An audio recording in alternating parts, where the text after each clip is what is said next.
students, welcome to Sunil's tutorial. I'm Sunil Mirwani and today we'll be doing this chapter called as coordination compounds. Right, let's try to see what are the reasons for bonding, directional nature, magnetic and optical properties of coordination compound. Now to explain these properties, coordination compounds have four very unique properties. They are the bonding features, their directional property, the magnetic and optical properties. To explain these unique features of coordination compounds, multiple theories have been propounded. Right? Now let us try to see what are the various theories that you have to explain the bonding of coordination compound. One is called as the valency bond theory. I presume you have learned this in your nature of chemical compounds in 11th standard. Valency bond theory. Right?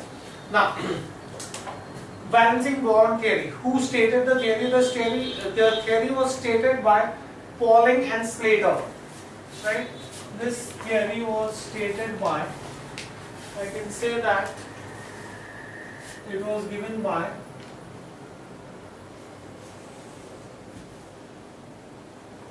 Pauling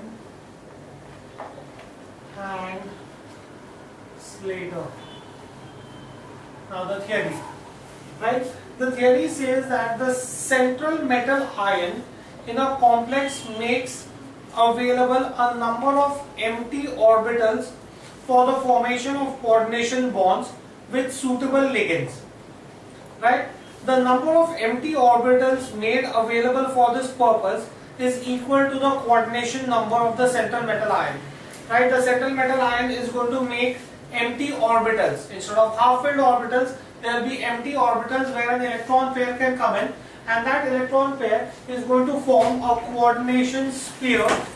That electron pair is going to form a coordination sphere, and that's how the ligand will join in. Right? So the first point of the theory is that the central metal atom, the central metal ion in a complex makes available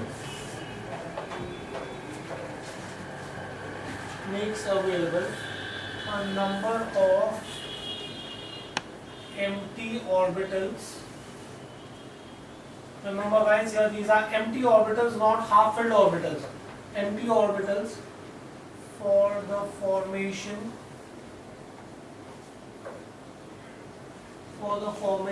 of coordinate bonds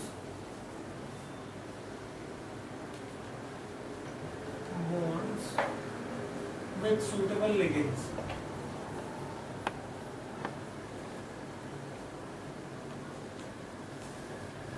Right? It is these empty orbitals that enable the central metal atom to combine with and form suitable ligands.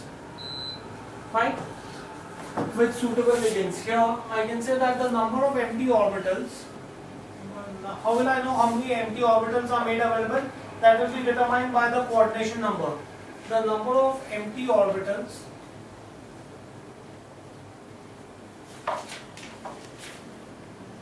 made available for this purpose,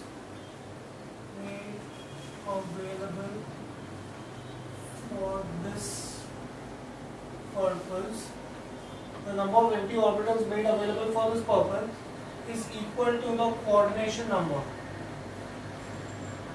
So the coordination number will indicate that how many empty orbitals are available in the central metal ion. Coordination number of the central metal ion. Right? Next, the atomic orbitals. When I talk about atomic orbitals, what am I talking about? SPDF. The atomic orbitals of the metal hybridize to give a set of equivalent orbitals with definite geometry. Now what are the definite geometries I could get? I could get square planar structure, tetrahedral structure, octahedral structure and so on. Like we had, how we had hybridization in normal elements, same way hybridization takes place. The empty orbitals combine with each other to hybridize to form a new orbital, and those will be your hybridized orbital. Now the new orbitals which are formed would have a specific geometry. That is how the coordination compounds get their specific geometry, right? So I can say that the atomic orbitals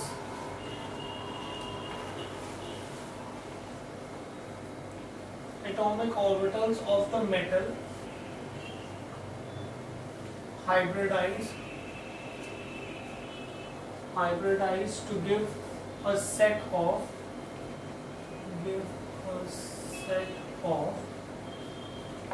equivalent orbitals of definite geometry.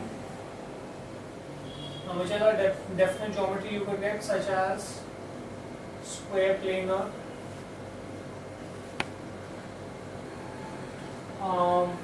tetrahedral,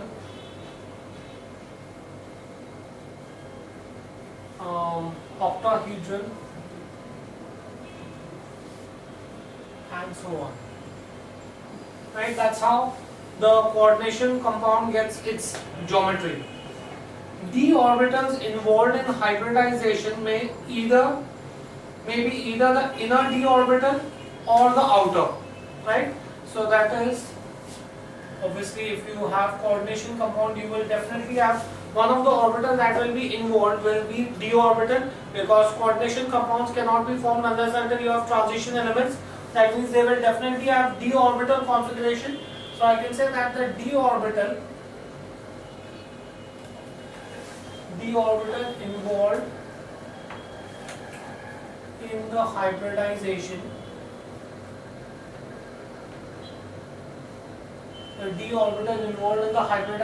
may either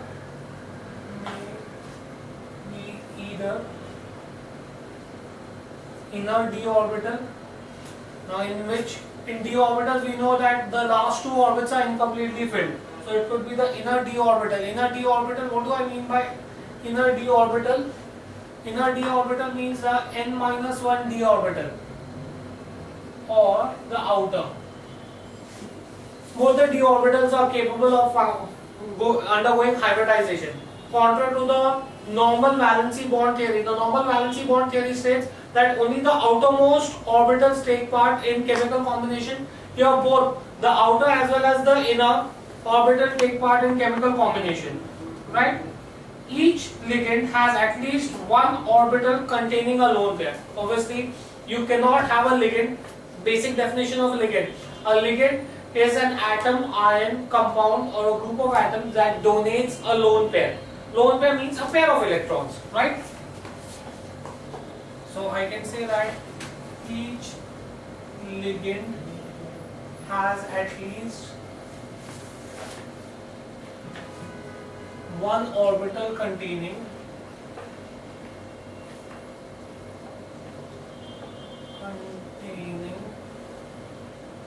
a lone pair of electron.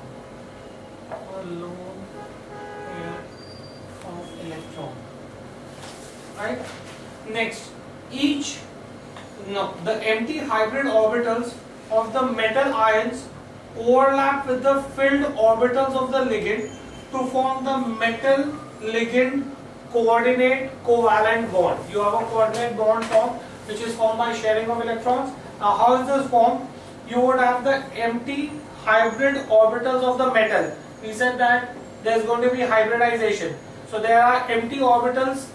Right in the beginning we said that there are empty orbitals that are present in the central metal ion. Right? They would overlap with the filled orbital which has a lone pair.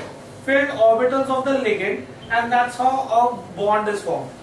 The empty orbital of the metal would overlap with the filled orbital containing a lone pair, and that overlapping gives rise to a coordinate bond. That's how a bond is formed in a coordination compound. Fine? Very simple. So I can say that the empty hybrid orbital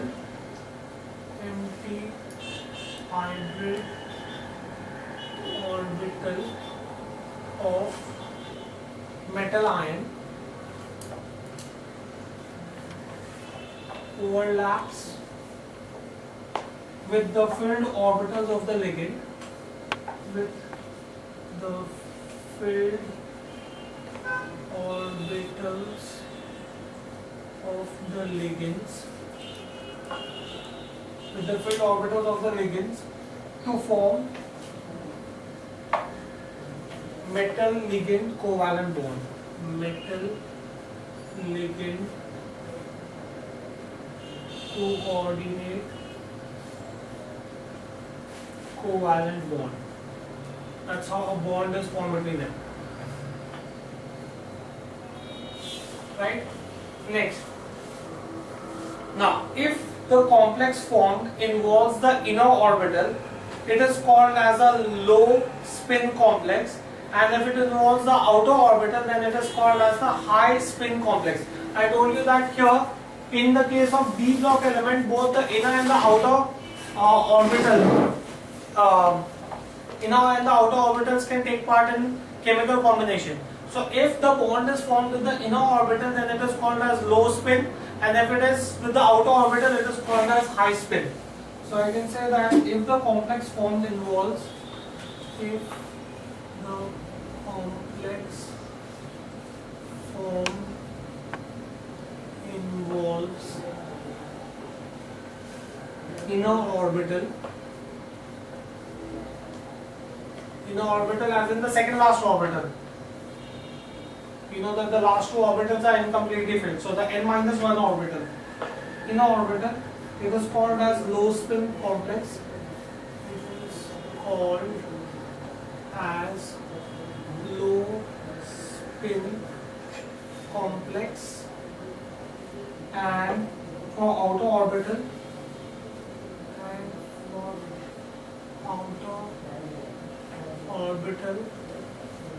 it is called high spin complex. It is called high spin complex. Right? Next. Now, if the complex contains unpaired electrons, right? Generally you have paired electrons, lone pair. Suppose if, let's assume that you have a half-filled orbital in the complex. If the complex contains unpaired electron, then it is paramagnetic, and if it contains paired electron, then it is diamagnetic. Now these are two magnetic properties, you will learn them in magnetism. Right now just remember that if it contains unpaired electron, then the given substance would be paramagnetic, that is your complex would be paramagnetic, and if it contains paired electrons only, then the complex would be diamagnetic. Right? So if the complex contains, that's how the magnetic properties of the complex are determined. If the complex contains unpaired electrons, it is paramagnetic.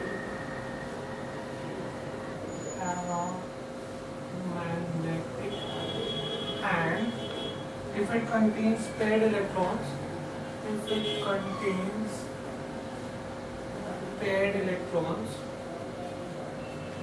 then it is diamagnetic.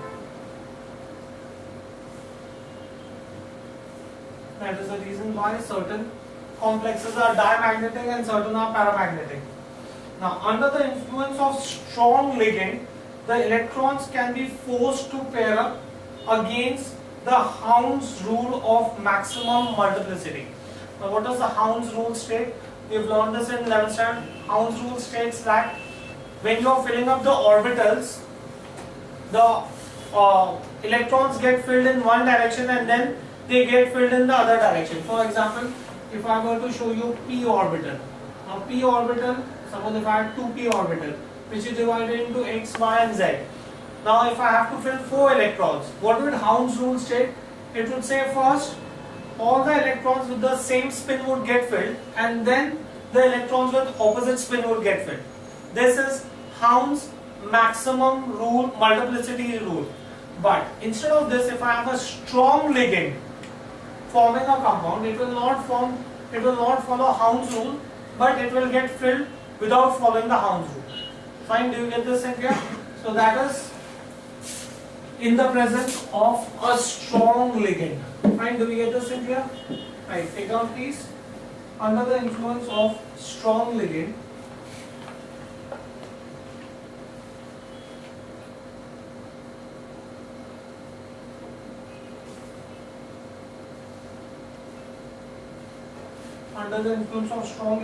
ligand, electrons can be forced to pair up. Electrons can be forced to pair up against Houns's rule. Houns's rule of maximum multiplicity. Maximum multiplicity. Right? So those are the postulates or the assumptions of valency bond theory. Right? Now let us see what are the type of hybridization that you have. He said that hybridization would depend upon the coordination number. Coordination number. Hybridization, which would also determine my geometry. Right? Suppose if the coordination number is 4. If the coordination number is 4, that means there will be 4 empty orbitals. That means you will have sp3 hybridization, which will give me a tetrahedral geometry. This you learned in 11th standard. This is my normal tetrahedral geometry. Fine, do we get this in here? Now, in the case of coordination compound with coordination number 4, you will have dsp2 hybridization. The d orbital is also involved in this. Obviously, your metal complex is going to have d empty orbital. So the d empty orbital will take part in the hybridization process, which gives rise to your square planar geometry. Right? Suppose if I have coordination number 6, right? In that case, there are 2 different types of hybridization that could take place. I could have sp3, 6 I want, so 4 d2, or I could have d2 sp3. You tell me, sir, both are same. No, both are not same. sp3 d2 is the hybridization where hybridization takes place with the outer d orbital. d2 sp3 is the hybridization where the hybridization takes place with the inner d orbital. That means this is going to be a high spin and this is going to be low spin. Obviously, if it's with inner d orbital, it will be low spin. And the geometry that I will get due to this is octahedral.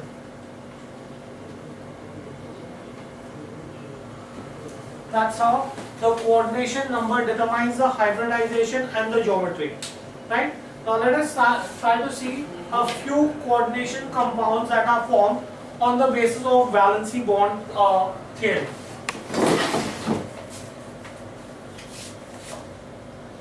Now let's see formation with coordination number 4. Suppose if I have tetracyano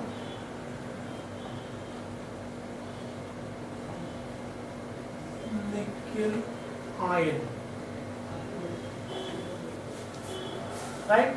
Let's try to apply the postulates of valency bond theory to this, and then let's see how does this work out. Now we know that the coordination number is 4. For this particular complex, the coordination number is 4. Right? First, let's see nickel in the ground state. Right? It is going to have configuration 1s2 so on till 3d8. 1s2, 2s2, 2p6 and so on. 3s2, 3p6 and you will reach till 3d8. Right? What I'm going to show you is this is going to be d orbital. Last two are incompletely filled. 2, 4, 6, 8. 2, 4, 6, 8.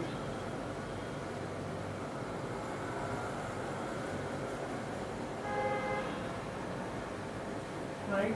So first they will get filled in one direction. 3, 4, 5, 6, 7, 8. Right? And you will have, this is my 3d8.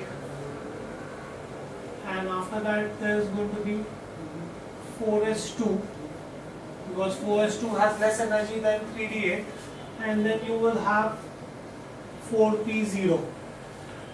p orbital has orientation in three directions, so 4p0.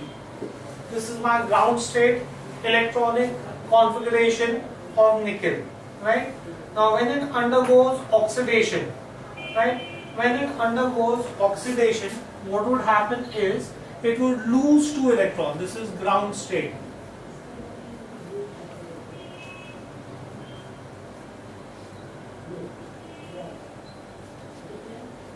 If nickel becomes +2, that means it has lost 2 electrons.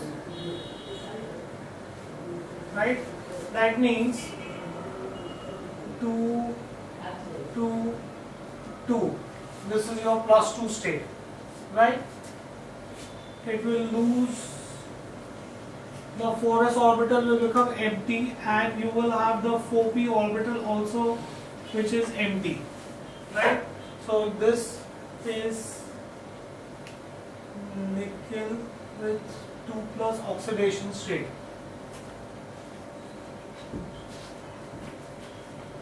How do I know it has 2+ oxidation state? You can see that it has lost 2 electrons. Right? Now, hybridization will take place. How will hybridization take place? We said that the first rule says that the central metal ion complex makes available empty orbitals for the formation. So the empty orbitals will combine to form hybridization. You will have S, you will have the 2 electrons which are in the 4s orbital would come here. That's how it will have oxidation state 2. The 4s, due to the formation of covalent bond during the formation process, you would have an exothermic reaction. The excess energy given to the electron would make electrons of the 3d orbital, will make the atom lose electrons of the 3d orbital, and will shift the electrons from 4s2 to the 3d orbital. Right? Now hybridization will take place. How will hybridization take place?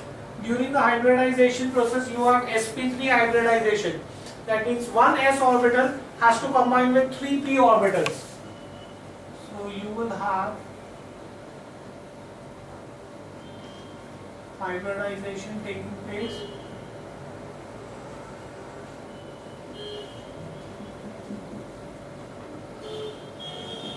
This is 3d, right? 4s, 4p. This is 3d, 4s, 4p. 3d, 4s, 4p. Right? Here you will have one d orbital. Here you would have one d orbital. Remember, for square planar geometry, I said that the hybridization is going to be dsp2. So from here you will have the d orbital coming in, 2p orbitals coming from 4 and s orbital coming from here. So that's how you will have dsp2 hybridization. Right? This will give rise to my complex after hybridization. This will be this. These are your empty orbitals where you will have the lone pairs from the cyno group coming in. Tetra cyno and plus 2. Right? Here you will have the cyno group coming in. Cn minus, Cn minus, Cn minus, and Cn minus, which will give rise to the geometry this way. Nickel with 4 Cn minus. Now, after hybridization, the 4 orbitals have to be at maximum distance from each other. So that is the reason why you will have a geometry like this. This is Cn minus, Cn minus, Cn minus, Cn minus. And that's your complex that is formed, which is an ionic complex. Fine, do we get this in here? So, do we understand the dsp2 hybridization that takes place here? Right? So, you want me to write this down? This is how hybridization will take place. It's very similar to the hybridization I showed you in 11th standard. If you learned your 11th standard hybridization process, then this should be a cakewalk for you. Right? Let's see this. Depending upon the type of hybridization,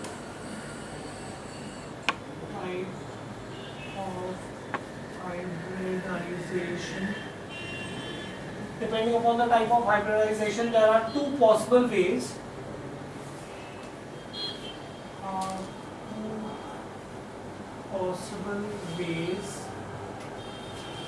In which hybridization may take place.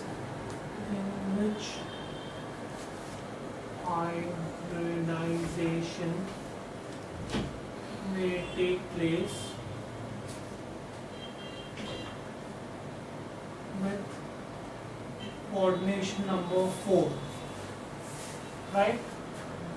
It may be either I could have sp3 hybridization,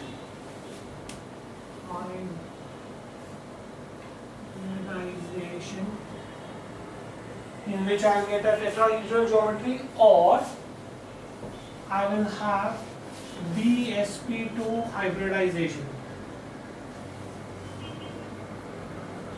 in which I will have a square planar geometry, right? Now, if sp3 hybridization takes place, in sp3 hybridization, if sp3 hybridization takes place, then you have a tetrahedral structure formed. Tetrahedral structure is formed. Now, if you remember your hybridization, you will have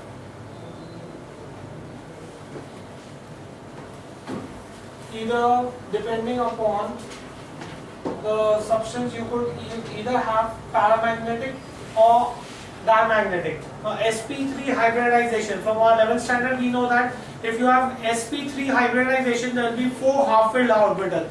Half-filled orbital means you will have unpaired orbitals, and my valency bond theory states that if it has unpaired orbitals, that means there will be a paramagnetic substance formed. So in sp3 hybridization, tetrahedral structure is formed, and the complex becomes paramagnetic, and the complex becomes paramagnetic. The complex becomes paramagnetic while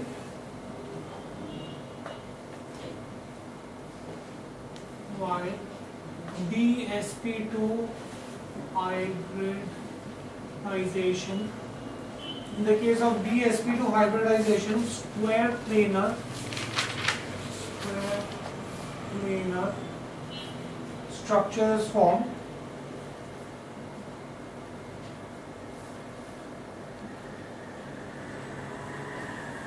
Now in dsp2 hybridization, you are going to have paired electrons. Paired electrons, that means I'll have diamagnetic substance, and the complex becomes diamagnetic, showing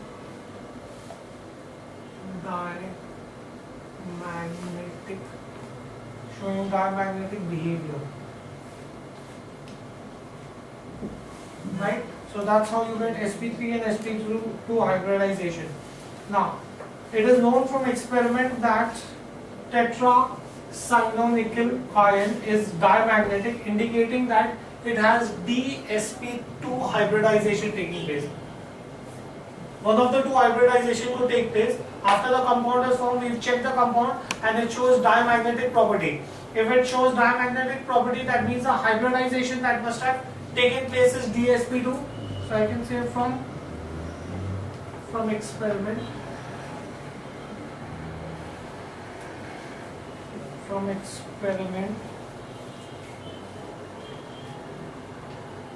of the complex, it is found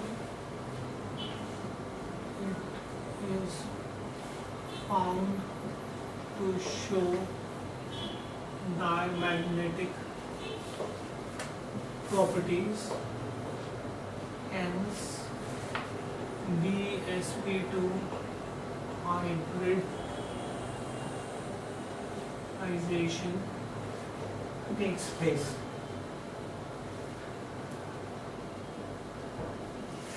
That's how you use your valency bond theory to explain the formation of a complex, right? Let's show you the formation of another complex. Let's see formation of multiple complexes now. This is nice.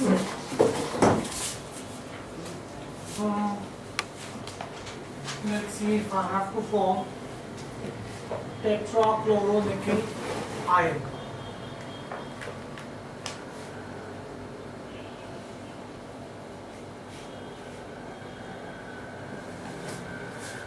Right? Let's start. First, let's consider the ground state. We know that coordination number is going to be 4.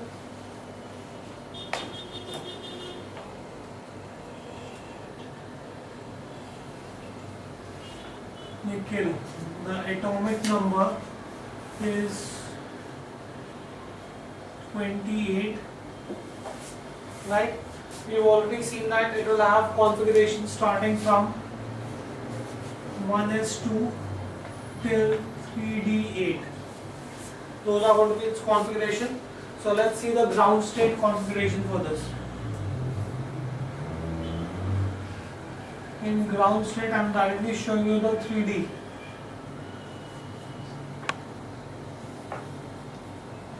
3D, 4s, 4p.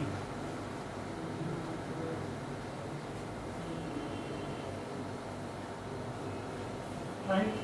Ground state configuration, they will all get filled in one direction, then they get filled in another direction. This is my 3D, 4s and 4p. Right? That's my normal ground state configuration. During the formation of a bond, it undergoes oxidation, right?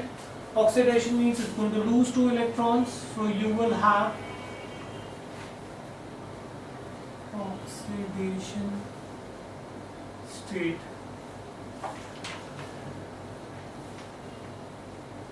Now, depending upon if you have a very strong ligand, remember I said that in the presence of a very strong ligand, you can have the compound not following Houns's maximum multiplicity rule. Instead of being filled in one direction, both of them could get filled in one direction. 4s could lose your electron and 4p. 3d, 4s, 4p. That's my nickel with oxidation state 2. It has lost 2 electrons, right? Now, it combines with chlorine. Now, when it combines with chlorine, wait, here, oxidation, chlorine is not that strong a compound, right? So, you will have nickel as it is, it will lose 2 electrons from 4s orbital. It will have oxidation state 2, and those 2 electrons will be lost from 4s orbital, and you will not have anything happening in the 3d orbital. Energy is not sufficient to remove an electron from the 3d orbital, right? The energy level obviously of 3d orbital is more than that of 4s orbital. Now, let's see the hybridization.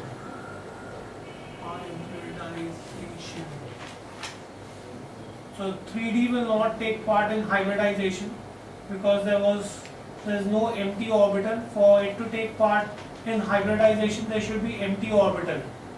So this remains as it is. 4s, 4p. 3D as it is, 4s, 4p. Right?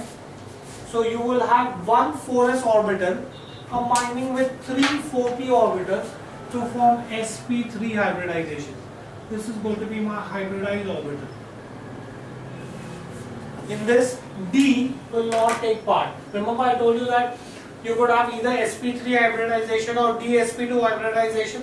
I'm showing you sp3 hybridization. So here you would have sp3 hybridization where you would have a chlorine negative going in, chlorine negative going in, chlorine negative going in, and chlorine negative going in. You will have sp3 hybridization, and this will give you a tetrahedral structure. Fine, do we get this thing here? Next, let's see the formation of, I don't need to give the theory of this, I've already given you theory once. For all of them you have to write the same theory. I'll just show you the formation of multiple compounds. Let's see the formation of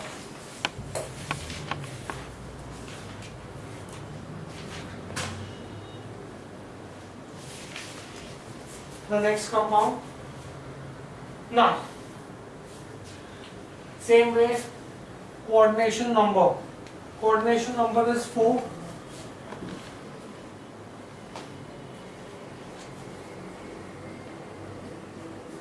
Nickel has atomic number 28. Its electronic configuration will be from 1s2 to 3d8 ground state. You directly just show the 3D.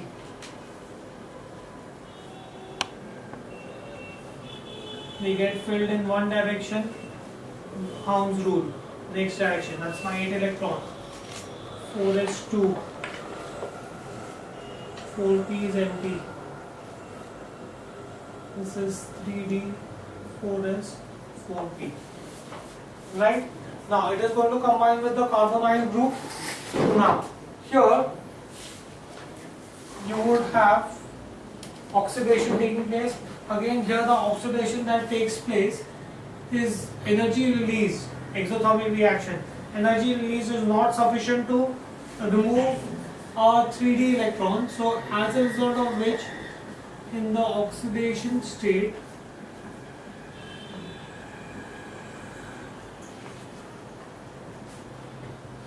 (3d) remains as it is, gets filled in one direction and gets filled in the other direction. So this is my 3d8. It loses 2 electrons from 4s and 4p was as it is empty. So this is my oxidation state, where the oxidation state is going to be +2. It has lost 2 electrons. Right? Now here you would have one s orbital combining with 3p orbitals to form sp3 hybridization. So hybridization, in hybridization you will have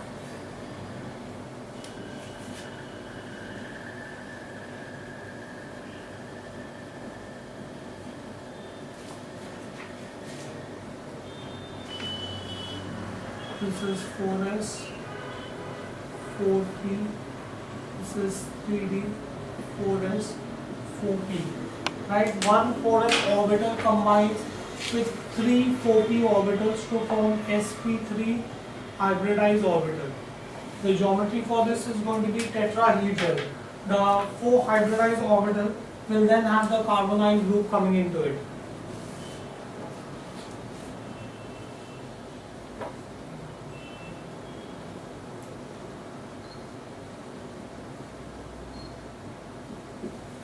Right? Let's see another geometry, guys. Let's see, we did with coordination number 4. Let's try to do with coordination number 6.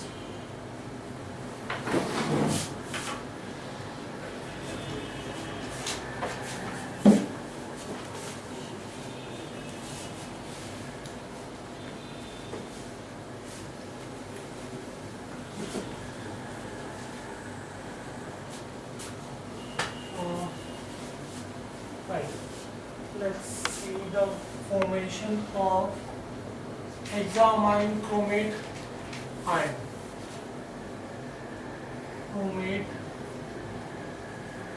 hexaamine ion. Right? Now, chromium.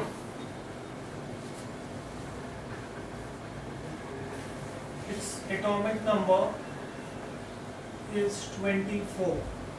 Its electronic configuration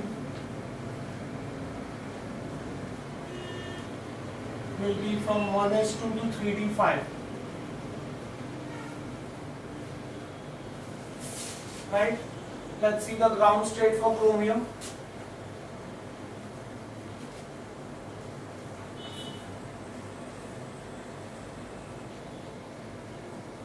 (3d).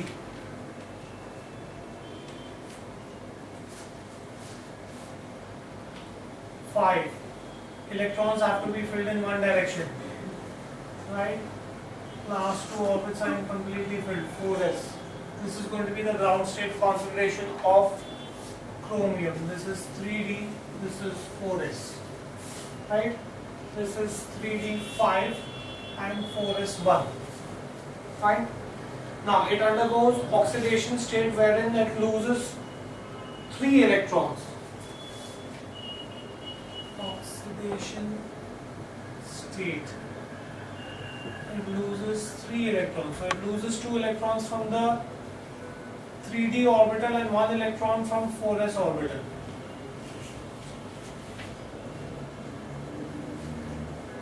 Right? This is 3d and this is 4s. It has lost 2 electrons from 3d orbital, 1 electron from 4s orbital. So here you will have, and the 4p orbital as it was empty. Right? So this is my oxidation state where the oxidation number is going to be 3. Why 3? Because it has lost 3 electrons. Now let's see the hybridization.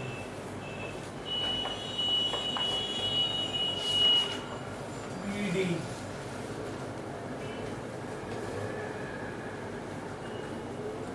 Four S, 4P. Right? This is already half filled, empty orbitals.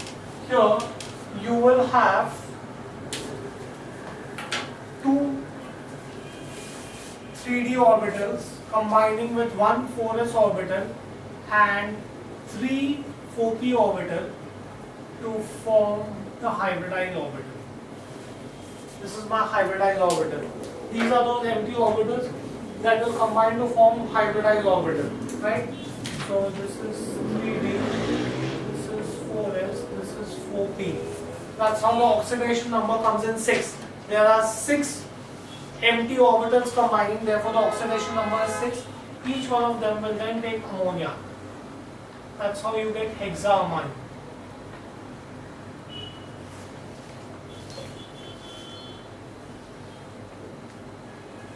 Each one of them takes ammonia to give you hexaamine. That's how you have coordination number 6. That is what gives you the octahedral structure. Right? Do we get this in clear? So the geometry, its hybridization is going to be hybridization. Nice. You can easily say 2d orbital is combining with 1s and 3p orbital. So the hybridization will be d2sp3. Right? Do we get this in clear? Okay. Now, since it has all empty orbitals, therefore it is going to be paramagnetic.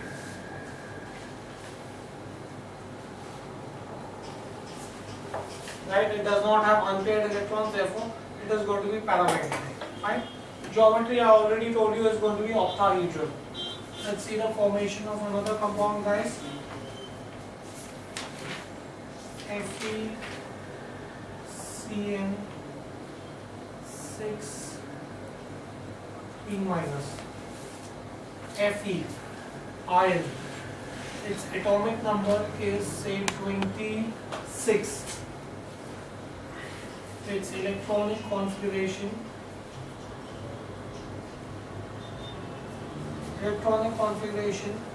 is going to be 1s2 to 3d6. 1s2 to 3d6. Right? Now, let's see the ground state. In ground state, 3d6. This is going to be my 3d. This is 4s. This is 4p. 3d, 4s, 4p. 6. 1, 2, 3, 4, 5, 6. Those are my 6 electrons, and 4s is going to be completely free. Okay, that's my electronic configuration of iron in ground state. Then it undergoes oxidation.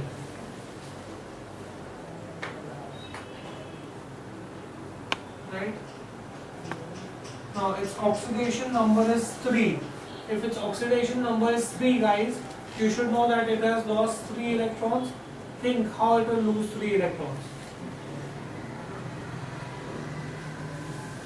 This is 3d, 4s, 4p, right? It is going to have 1. It has to lose 3 electrons. So that's your 3 electrons that are going to be lost. Fine, do we get this in here? So you will have oxidation number is going to be 3. Now, during the formation, during hybridization,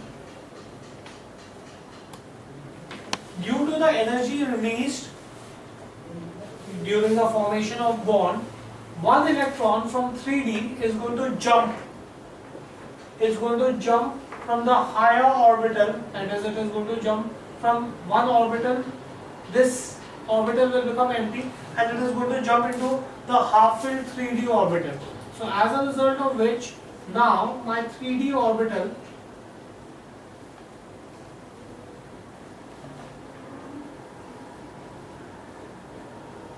is going to be like this: 3d, 4s, 4p. Due to the energy release, instead of having 3 half-filled orbitals, there is going to be only 1 half-filled orbital, and 1 electron from the half-filled orbital will jump into another one. Right? Now, the number of empty orbitals that I have are 3 and 3 is 6. So your hybridization takes place between these 6 empty orbitals. Right? That's my hybridization process that takes place in these 6 empty orbitals, where you will have the 6 cyno group coming in. One cyno goes here, one cyno goes here, cyno, cyno, cyno, and cyno. Right? That's how you get hexa-cyno group. Fine, we get this? These are all negative ions. Right? Now, if you look at this compound, guys, it has 2 paired and 1 unpaired.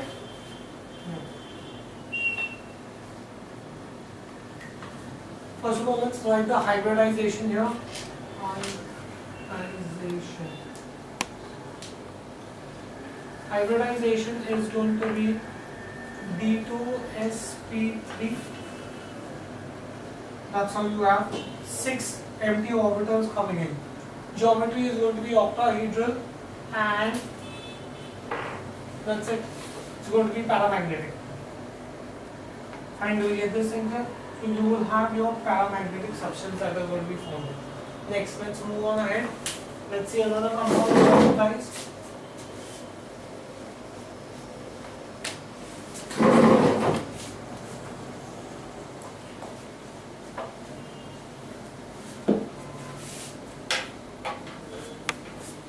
Let's see the formation of another compound, say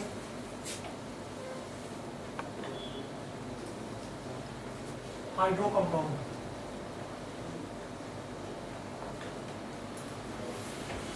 hexahydroferrate ion.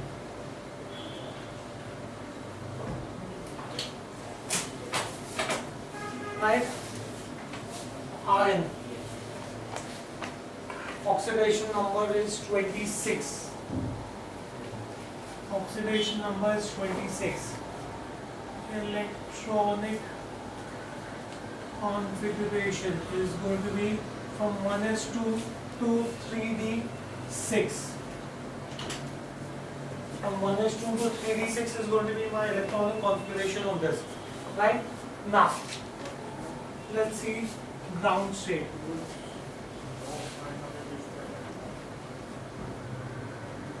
Ground state configuration 3d6.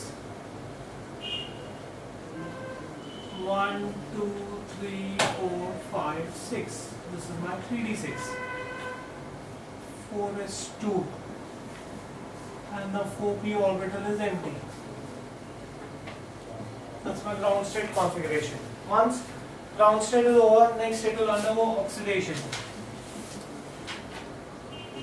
Its oxidation state is 3, that means it is going to lose 3 electrons.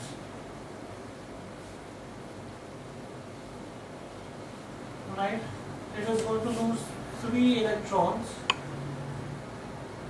So in that case, this is 1, 2, 3, 4, 5. This is going to be the structure in oxidation state. You would say, sir, why are you changing the structure in every oxidation state? The structure in the oxidation state will depend upon the amount of energy released during the bond formation. Bond formation is an exothermic reaction. Certain amount of energy will be released. Question, so from where did you lose 3 electrons? 2 electrons are lost from this 4s orbital and 1 electron are lost from the 3d orbital. Here, the first block of it. Fine, do we get this thing here? That's how it gets oxidation number 3 plus 3.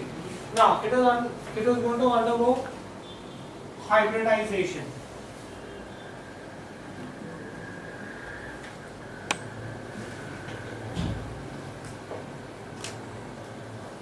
Now, this should be a very interesting hybridization because I don't have an empty orbital in 3D. That means, since there is no empty orbital in 3D, 3D cannot take part in the hybridization process at all. So you will have 4s, 4p. This is 3D, 4s, 4p. Right?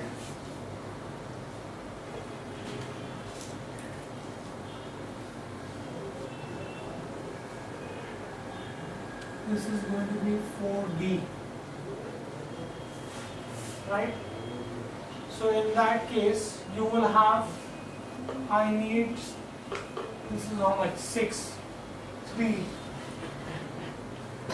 4. So hybridization will take place. Unit. Hybridization will take place here. These are those 6 orbitals that will take part in hybridization. Right? And I'll just check this using Hound's rule, guys. Give me a minute. Hound's rule. 1s, 2s, 3s, 4s, 5s, 6s, 2p, 3p, 4p, 5p, 6p, 3d, 4d, 5d, 6d.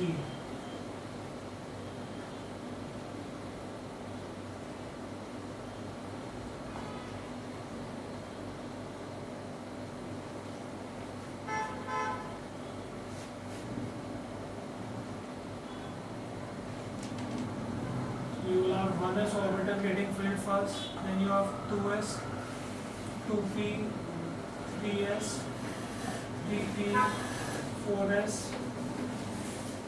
After that you have 3d, which I have shown you here, 4p. 5s does not have those many bonds, so that will be 4d only. Yes, so that's going to be 4d. Right? So that's my hybridization process that will take place. So here you will have That's how you will have your 6 empty spaces for 6 water molecules to go in. Right? Next, let's see the formation of another bond.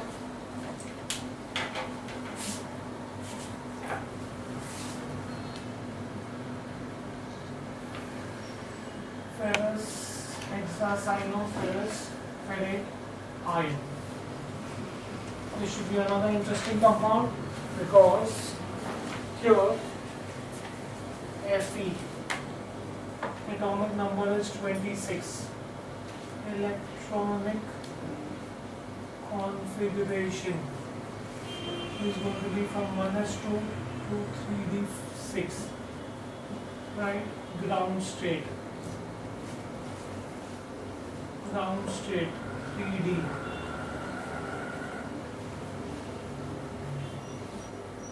4s 4p 3d 4s 4p. Right? So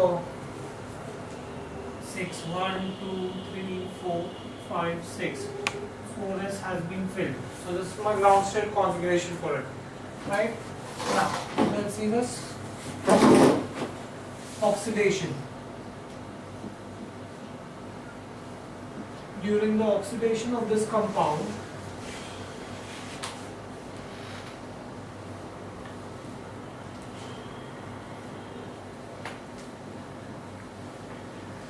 this is 3d 4s 4p. Now observe the oxidation carefully, guys.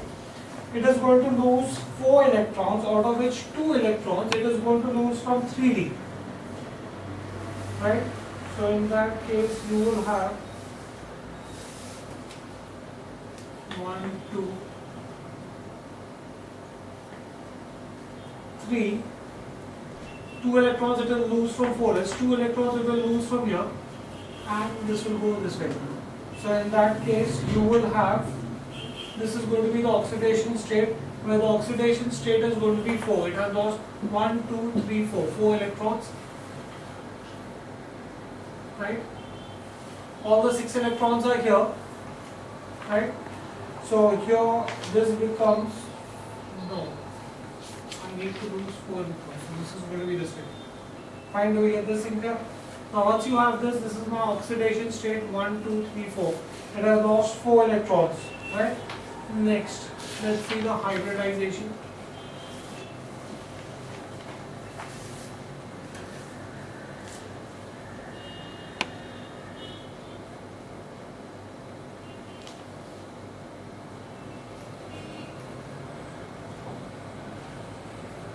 d 4s 4p. Right? You will have hybridization that will take place.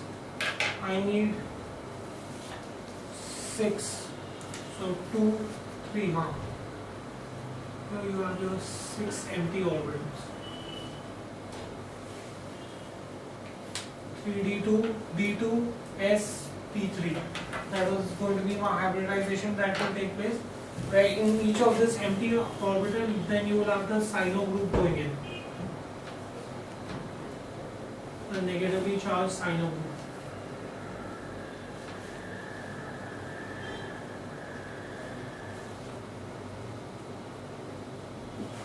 Right? So that is going to be your compound that will be formed. Right? Do we get this thing there? Next, let's try to see the magnetic properties based on valency bond theory. So this was the formation of compound. Next, let's see the magnetic properties.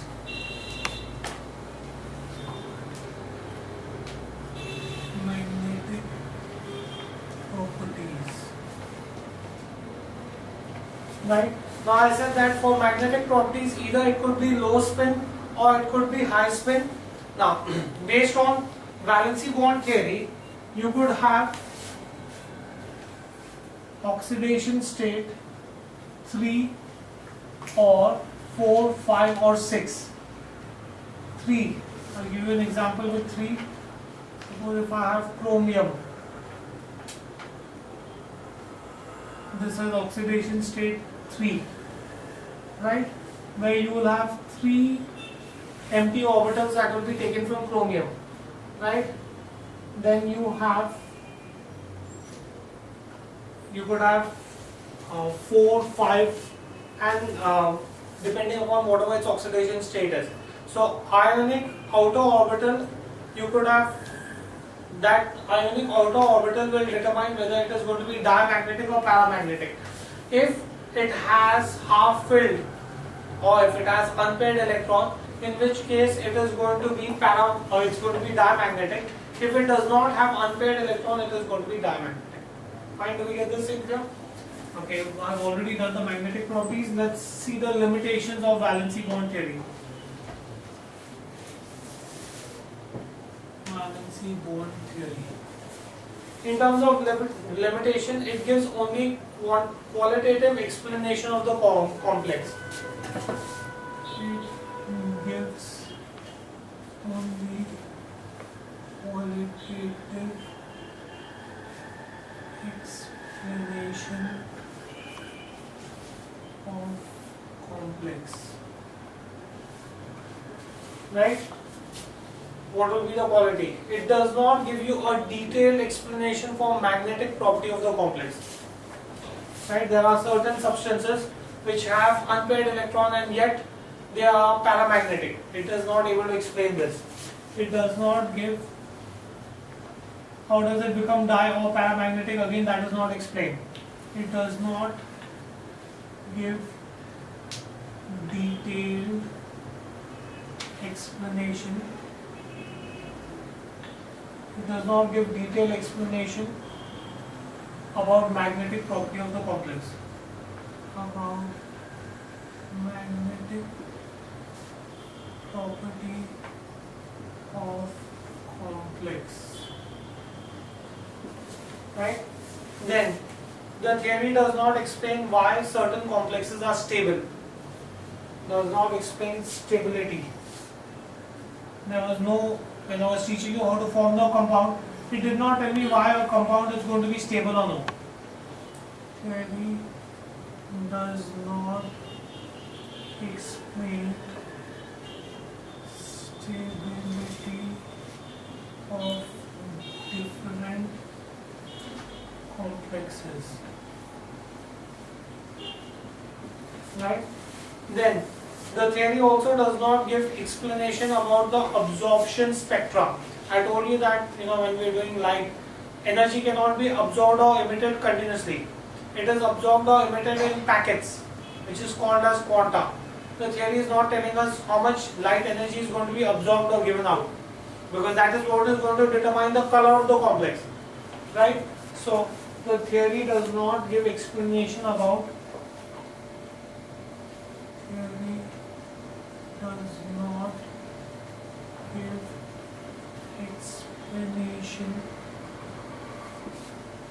about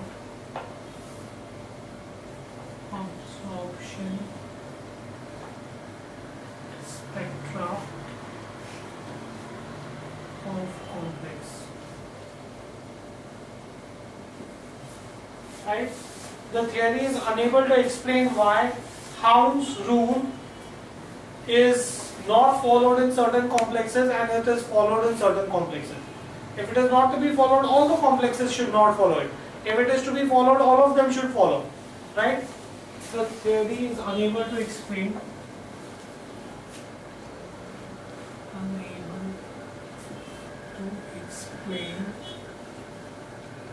Why one time the electrons are rearranged. Electrons are rearranged against Houns's multiplicity rule, while other time the configuration is not disturbed.